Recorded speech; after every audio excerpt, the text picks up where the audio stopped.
أعوذ بالله من الشيطان الرجيم. بسم الله الرحمن الرحيم. الحمد لله رب العالمين، والصلاة والسلام على رسول الأمين وعلى آله وصحبه أجمعين ومن اتبعهم إلى يوم الدين.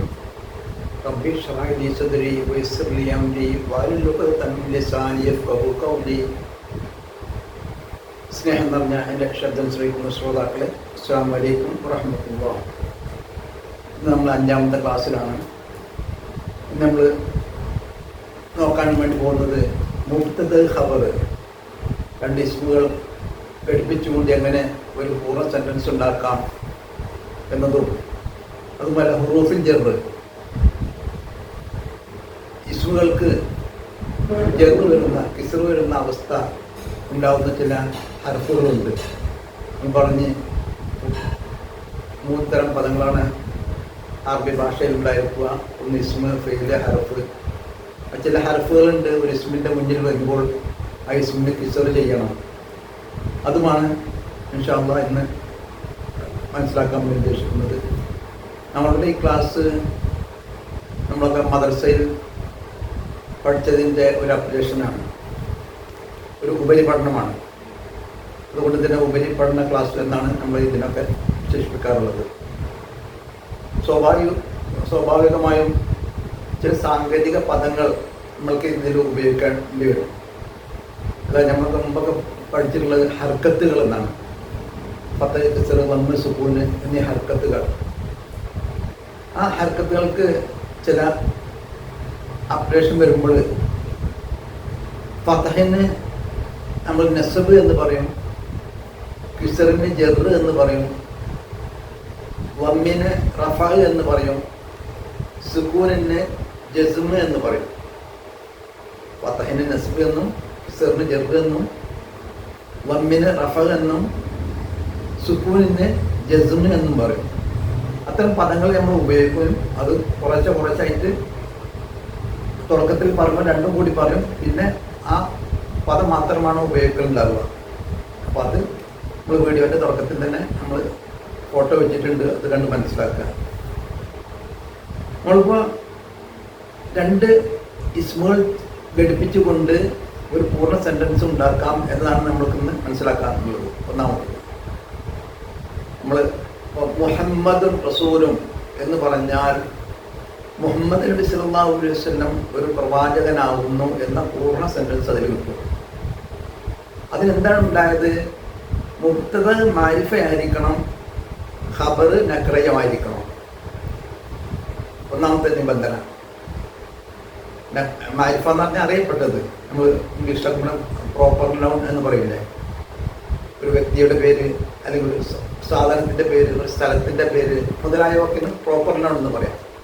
അപ്പോൾ നമ്മൾ മുബ്തദ proper noun ആയിരിക്കണം, അറിയപ്പെട്ടതായിരിക്കണം. അതുകൊണ്ടാണ് നമ്മൾ മുഹമ്മദും റസൂലും എന്ന് 2 ഇസ്മുകൾ ഘടിപ്പിച്ചപ്പോൾ പൂർണ്ണ അർത്ഥം കിട്ടിയത്. ഒന്നാമത്തെ നിബന്ധന മുബ്തദ മാരിഫ ആയിരിക്കണം, ഖബർ നക്രയും ആയിരിക്കണം. മാരിഫ എന്നാൽ അറിയപ്പെട്ടത്, അതിൻ്റെ നേരെ ഓപ്പോസിറ്റാണ് നക്ര എന്ന് പറഞ്ഞാൽ അറിയപ്പെടാത്തത്. അപ്പം മുഹമ്മദ് സല്ലല്ലാഹു അലൈഹി വസല്ലമയെ പറ്റി നമ്മൾ മനസ്സിലാക്കിയിട്ടുള്ളതാണ്. മുഹമ്മദ് എന്ന് പറയുമ്പോൾ തന്നെ നമുക്ക് മനസ്സിലാവും മുഹമ്മദ് സല്ലല്ലാഹു അലൈഹി വസല്ലം ആണെന്ന്. റസൂലും എന്ന് പറയുമ്പോൾ റസൂലന്മാർ ഒരുപാട് റസൂലുകളുണ്ട്, അതിൽ ഒരാളാണ് എന്നാണ് നക്ര എന്ന് പറയുന്നത്. അപ്പോൾ അവിടെ അതിന് മാരിഫ ആക്കാൻ പറ്റില്ല. കാരണം മുബ്തദ മാരിഫ ആവണം, ഖബർ നക്രയമായിരിക്കണം. അതാണ് അതിൻ്റെ ഒന്നാമത്തെ നിബന്ധന. രണ്ടാമത്തത് മുബ്തദന് റഫ ആയിരിക്കണം. റഫ എന്ന് പറഞ്ഞാൽ ലമ്മായിരിക്കണം. സ്വാഭാവികമായ ഒരു ഇസ്മിൻ്റെ ഹർക്കത്ത് 2 തന്മീനുള്ള ലമ്മായിരിക്കും സ്വാഭാവികമായി. അത് ചിലപ്പോൾ മാറ്റം വരും, അതിന് കാരണങ്ങളുണ്ടാവും. അതുപോലെ തന്നെ മുബ്തദനും റഫ ആയിരിക്കണം, ഖബറിനും റഫ ആയിരിക്കണം. രണ്ടാമത്തെ നിബന്ധന. അതുപോലെ മുബ്തദ മുദക്കറാണെങ്കിൽ ഖബറും മുദക്കറായിരിക്കണം. മുബ്തദ ഏകവചനമാണെങ്കിൽ ഖബറും ഏകവചനമായിരിക്കണം. ഈ 4 കാര്യങ്ങളും ഒരുമിച്ച് വരണം. അപ്പോഴാണ് ഒരു പൂർണ്ണ സെൻറ്റൻസ് ആ വെറും 2 ഇസ്മ കൊണ്ട് നമുക്ക് മനസ്സിലാക്കാൻ കഴിയുക. ഒരു പൂർണ്ണ സെൻറ്റൻസ് എന്ന് പറയുമ്പോൾ ഒരു വാചകം ഒരാളോട് പറഞ്ഞാൽ അത് പൂർണ്ണമായി അവർക്ക് മനസ്സിലാകണം. അതാണ് പൂർണ്ണ സെൻറ്റൻസ് എന്ന് പറയുന്നത്. അപ്പോൾ ഈ 4 കാര്യങ്ങളും ഇതിൽ ഉൾക്കൊണ്ടിട്ടുണ്ടായിരിക്കണം. ഇനി ഒരു ഇസ്മിനെ എങ്ങനെയാണ് മാരിഫൈ ആകുക എന്നുള്ളത് നമ്മൾ പറഞ്ഞ് ഒരു പ്രോപ്പർ നൗൺ മാരിഫൈ ആണ്. അതിൻ്റെ കൂടെ പിന്നെ അല്ല് ചേർക്കേണ്ട ആവശ്യമില്ല. സാധാരണ നക്രായ ഒരു ഇസ്മ് മാരിഫൈ ആക്കണമെങ്കിൽ അതിന് അല്ല് ചേർക്കണം. ഇവിടെ പ്രോപ്പർ നൗൺ ആയതുകൊണ്ട് അതിന് അല്ല് ചേർക്കേണ്ട ആവശ്യമില്ല. അല്ലാതെ തന്നെ അത് അറിയപ്പെട്ടതാണ്, ആ വ്യക്തിയെ അറിയപ്പെട്ടതാണ്. അതുകൊണ്ട് അല്ല് ചേർക്കേണ്ട ആവശ്യമില്ല. അപ്പോൾ ഒന്നാമത്തെ നിബന്ധന മാരിഫ ആയിരിക്കണം. രണ്ടാമത്തെ നിബന്ധന പിന്നെ റഫ ആയിരിക്കണം, ലമ്മായിരിക്കണം. മൂന്നാമത്തെ നിബന്ധന മുബ്തദന് മുദക്കറാണെങ്കിൽ ഖബറും മുദക്കറായിരിക്കണം. നാലാമത്തെ നിബന്ധന മുബ്തദ ഏകവചനമാണെങ്കിൽ ഖബറും ഏകവചനമായിരിക്കണം. അപ്പോൾ ഈ മുബ്തദിൻ്റെ വിവരണമാണ് ഈ ഖബറിൽ നൽകുന്നത്. പൂർണ്ണമായി സെൻറ്റൻസ് കിട്ടും. ഇനിയിപ്പോൾ ഈ പ്രോപ്പർ നൗണിൽ എന്ന് പറയുമ്പോൾ ആ വ്യക്തിയുടെ പേര് മാത്രമല്ല നമ്മൾ മാരിഫൈ ആയിട്ട് ഉപയോഗിക്കുക. ലമീറുകൾ നമ്മൾ പഠിച്ച 14 ലമീറുകളുണ്ടല്ലോ, അതും മാരിഫ തന്നെയാണ്. വാസ്തവത്തിൽ 14 ലമീർ എന്ന് പറയുന്നത് ഹുമാഹും യഹുമാഹുന്ന അന്തുമാന്തും അന്ത്യന്തുമാന്തുന്ന എന്നുള്ള 14 രൂപകൾ വാസ്തവത്തിൽ 3 രൂപമാണ്. ഒന്ന് പറയുന്ന ആൾ മുത്തക്കല്യം, കേൾക്കുന്ന ആൾ മുഖാത്തബ്, അതല്ലാത്ത ഗായിബ്. ഈ 3 രൂപയുള്ളൂ. പക്ഷെ എന്താണ്, അഭിഭാഷയിൽ മുദക്കറിനും മുഅന്നസിനും സെപ്പറേറ്റ് പദം ഉപയോഗിക്കണം, പുല്ലിംഗത്തിനും സ്ത്രീലിംഗത്തിനും സെപ്പറേറ്റ് പദം ഉപയോഗിക്കണം. അതുപോലെ തന്നെ അപ്പോൾ 1 2ആയി. അപ്പോൾ നിങ്ങൾ പറയുമ്പോൾ എൻ്റെ മുമ്പിലുള്ള നിങ്ങൾ ഒന്നിൽക്കാർ പുല്ലിംഗായിരിക്കണം, അല്ലെങ്കിൽ സ്ത്രീലിംഗായിരിക്കണം. രണ്ടാമത്തത് ഏകവചനമോ ദ്വിവചനമോ ബഹുവചനമോ ഇതിൽ 3-ലെങ്കിലും ഏതെങ്കിലും ഒന്നായിരിക്കണം. ഇത് 3-നും സെപ്പറേറ്റ് പദങ്ങൾ ഉപയോഗിക്കണം. അങ്ങനെയാണ് 6 വരുന്നത്. ഇപ്പം നിങ്ങൾ എന്നുള്ളത് 6 ആളായി വരുന്നത് എങ്ങനെയാണ്? ഈ പുല്ലിംഗം സ്ത്രീലിംഗം സെപ്പറേറ്റ് ആക്കുമ്പോൾ, ഏകവചനം ദ്വിവചനം സെപ്പറേറ്റ് ആക്കുമ്പോൾ, അപ്പം അങ്ങനെയാണ് 6 പദം വരുന്നത്. 6 മുഖാത്തബ്, 6 ഗായിബ്, മുത്തക്കല്ലിമ് 2 ഇങ്ങനെയാണ് 14 രൂപം വരുന്നത്. പഠിക്കാൻ ഒരിക്കൽ പഠിച്ചാൽ പിന്നെ പഠിക്കാൻ എളുപ്പമാണ്. ഇനിയുള്ള ക്ലാസ്സുകളിലൊക്കെ ഇതിൻ്റെ ബേസ് ചെയ്തിട്ടായിരിക്കും മുന്നോട്ട് പോകാനുണ്ടാവുക. അപ്പോൾ ലമീർ പഠിക്കൽ വളരെ പ്രധാനമാണ്. അപ്പോൾ ലമീറിൻ്റെ കൂടെ അറ്റാച്ച്ഡ് ലമീർ ഉണ്ടാവും. കാ തുമാക്കും ടീ തുമാക്കുന്ന യാന്ന, അതുമാതിരി താ തുമാത്തും ടീ തുമാക്കുന്ന, അതൊക്കെ ഈ ലമീറുകളൊക്കെ എന്താണ്, മാരിഫയാണ്. അപ്പോൾ ഇതൊക്കെ ഒരു മുബ്തദ ഖബറിൽ ചേർക്കുമ്പോൾ അതിന് പ്രത്യേകം അല്ല് ചേർക്കേണ്ട ആവശ്യമില്ല. അത് ഓൾറെഡി അത് മാരിഫയാണ്. പിന്നെ ഇസ്മുൽ ഇഷാറാത്ത് അതും മാരിഫയാണ്. അതിൻ്റെ കൂടെ അല്ല് ചേർക്കേണ്ട ആവശ്യമില്ല. അതുമാതിരി ഇസ്മുൽ മൗസൂൽ, നമ്മൾ പഠിച്ച ഇസ്മുൽ മൗസൂൽ അതും മാരിഫയാണ്.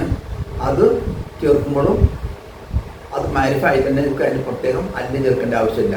അപ്പോൾ ഒരു നെക്രയായ ഒരു പദത്തിനെ നമ്മൾ മാരിഫ ആക്കണമെങ്കിൽ അതിൻ്റെ കൂടെ അല്ല് ചേർത്താൽ മതി. അപ്പോൾ മാരിഫായി കിട്ടും. അപ്പോൾ മുഹമ്മദ് റസൂൽ എന്ന് പറയുന്ന പോലെ തന്നെ മുഹമ്മദ് സല്ലല്ലാഹു അലൈഹി വസല്ലം ഒരു പ്രവാചകനാണ് എന്ന് പറയുന്ന പോലെ തന്നെ ജിബ്രീലു മലക്കും, ജിബ്രീലു മലക്കും, ജിബ്രീലു ഒരു മലക്കാണ് എന്നുള്ള പൂർണ്ണ സെൻറ്റൻസ് അവിടെ കിട്ടും. അവിടെ ജിബ്രീലു എന്ന് മാത്രമേ പറയുള്ളൂ. സാധാരണ ഒരു ഇസ്മിന് തന്മീനുള്ള ഒന്നാണ് ഉണ്ടായിരിക്കുക, 2. പക്ഷേ ജിബ്രീൽ എന്നും ചില പ്രത്യേക പദങ്ങൾ അതിൽ തന്മീൻ സ്വീകരിക്കില്ല. അതുകൊണ്ടാണ് ജിബ്രീലു എന്ന് പറയുന്നത്. ജിബ്രീൽ മലക്കും, ജിബ്രീൽ ഒരു മലക്കാവുന്നു. അതുപോലെ തന്നെ ഹാദ കിതാബുൽ, ഹാദ എന്ന് പറഞ്ഞാൽ ഇസ്മുൽ ഇഷാറാത്താണ്, അതും മാരിഫയാണ്. അതുകൊണ്ട് ഹാദയുടെ കൂടെ അല്ല് ചേർക്കേണ്ട ആവശ്യമില്ല. ഹാദ കിതാബും, ഇതൊരു പുസ്തകമാവുന്നു. അപ്പം ഈ എന്നുള്ള ഉപയോഗിക്കുന്ന ആവുന്നു എന്നുള്ളതോ എന്ന് പറയുന്ന ഒരു എന്നതിൻ്റെ ഒരു ആവശ്യമില്ലാതെ തന്നെ ഇത് ഒരു പുസ്തകമാകുന്നു എന്നുള്ള പൂർണ്ണ സെൻറ്റൻസ് അവിടെ കിട്ടും. അങ്ങനെ പൂർണ്ണ സെൻറ്റൻസ് കിട്ടുന്നതിനെയാണ് മാരിഫ എന്ന് പറയുന്നത്. മുബ്തദ ഖബർ എന്ന് പറയുന്നത്, അത് മുബ്തദ മാരിഫ ആയിരിക്കണം, ഖബർ നക്രയമായിരിക്കണം. ഇതാണ് അതിനുള്ള മാനദണ്ഡം. അങ്ങനെ കൂടിച്ചേർക്കുമ്പോഴാണ് പൂർണ്ണ സെൻറ്റൻസ് ഉണ്ടാകുന്നത്. ഇനിയിപ്പോൾ ഹാദ വലതും, ഇതൊരു ആൺകുട്ടിയാവുന്നു, അതൊരു മുബ്തദ ഖബറാണ്. ഇതൊരു ആൺകുട്ടിയാവുന്നു, മുബ്തദ ഖബറാണ്. അതുപോലെ തന്നെ ഹാദ എന്ന് പറയുമ്പോൾ ഇത് ഒരു ഒന്നിന് പ്രത്യേക ഒരു ഒന്നിനെ കാണിച്ചുകൊണ്ടാണ് പറയുന്നത്. ഹാദ ചൂണ്ടിയിട്ടാണ് പറയുന്നത് ഹാദ ഇത്. അത് സ്ത്രീലിംഗാണെങ്കിലാണോ ഹാദിഹി, ഹാദിഹി ബിന്തുൻ, ഇതൊരു പെൺകുട്ടിയാവുന്നു എന്ന് പറയുമ്പോൾ ഹാദ ഹാദിഹി എന്നുള്ളത് മുബ്തദയായി അതിൻ്റെ ഖബറാണ് ഒരു പെൺകുട്ടി എന്നുള്ള അർത്ഥത്തിൽ വരുന്നത്. അപ്പോൾ ഇങ്ങനെയാണ് ഏറ്റവും ലളിതമായിട്ട് ഏറ്റവും ചുരുങ്ങിയ നിലക്ക് രണ്ട് ഇസ്മുകൾ ചേർത്ത് ഒരു മുബ്തദ ഖബർ എന്ന ഘടനയിൽ പറഞ്ഞുകൊണ്ട് പൂർണ്ണ സെൻറ്റൻസ് ഉണ്ടാക്കുന്നത്. ഇങ്ങനെ പൂർണ്ണ സെൻറ്റൻസ് അല്ലാതെ വാചകങ്ങൾ ഉണ്ടാക്കാൻ പറ്റും. അത് പൂർണ്ണ സെൻറ്റൻസ് ആയിരിക്കില്ല. ഒരു ഇസ്മ മറ്റൊരു ഇസ്മിനെ വിശേഷിപ്പിച്ചുകൊണ്ട് നമ്മളിപ്പോൾ പറയുമ്പോൾ ഭംഗിയുള്ള പുഷ്പം, പുഷ്പം എന്നുള്ളതിനെ ഭംഗി കൊണ്ട് വിശേഷിപ്പിക്കുകയാണ്. അതിന് സിഫത്ത് മൗസൂഫ് എന്നാണ് പറയുക. സിഫത്ത് മൗസൂഫ്, മൗസൂഫ് എന്ന് പറഞ്ഞാൽ എന്തിനെയാണോ വിശേഷിപ്പിക്കുന്നത് അത്, സിഫത്ത് എന്ന് പറഞ്ഞാൽ വിശേഷിപ്പിക്കുന്നത്. അപ്പോൾ ഭംഗിയുള്ള പൂവ് എന്ന് പറയുമ്പോൾ ഭംഗിയുള്ള പൂവ് എന്ന് പറയുമ്പോഴും അത് പൂർണ്ണ സെൻറ്റൻസ് ആയിട്ടില്ല. പൂർണ്ണ സെൻറ്റൻസ് ആണെങ്കിൽ എന്ത് വേണം? ഭംഗിയുള്ള പൂവ് ഞാൻ കണ്ടു, അല്ലെങ്കിൽ ഭംഗിയുള്ള പൂവ് ഞാൻ പറിച്ചു, അല്ലെങ്കിൽ ഭംഗിയുള്ള പൂവ് ഞാൻ വാങ്ങി എന്നൊക്കെ പറയുമ്പോഴാണ് അത് പൂർണ്ണ സെൻറ്റൻസ് ആവുള്ളൂ. ഇത് പൂർണ്ണ സെൻറ്റൻസ് ആയിട്ടില്ല. ഈ ഗ്രൂപ്പിന് പറയാൻ സിഫത്ത് മൗസൂഫ് എന്നാണ്. അപ്പോഴും അവിടെ ആ 4 മാനദണ്ഡങ്ങൾ നമ്മൾ പാലിക്കേണ്ടതുണ്ട്. സിഫത്ത് മൗസൂഫിന് എന്താണോ ഗുണങ്ങളുള്ളത് അതൊക്കെ സിഫത്തിനും ഉണ്ടായിരിക്കണം. മൗസൂഫ് എന്ന് പറഞ്ഞാൽ എന്തിനാണ് വിശേഷിപ്പിക്കുന്നത് അതിനാണ് മൗസൂഫ് എന്ന് പറയുക. സിഫത്ത് എന്ന് പറഞ്ഞാൽ എന്തുകൊണ്ടാണോ വിശേഷിപ്പിക്കുന്നത് അത്. അപ്പോൾ ഈ മൗസൂഫിന് ഉണ്ടാകുന്ന 4 ഗുണങ്ങളും സിഫത്തിനുണ്ടായിരിക്കണം. സിഫത്ത് മുദക്കറാണെങ്കിൽ മൗസൂഫ് മുദക്കറാണെങ്കിൽ സിഫത്ത് മുദക്കറായിരിക്കണം. മൗസൂഫ് ഏകവചനമാണെങ്കിൽ സിഫത്തും ഏകവചനമായിരിക്കണം.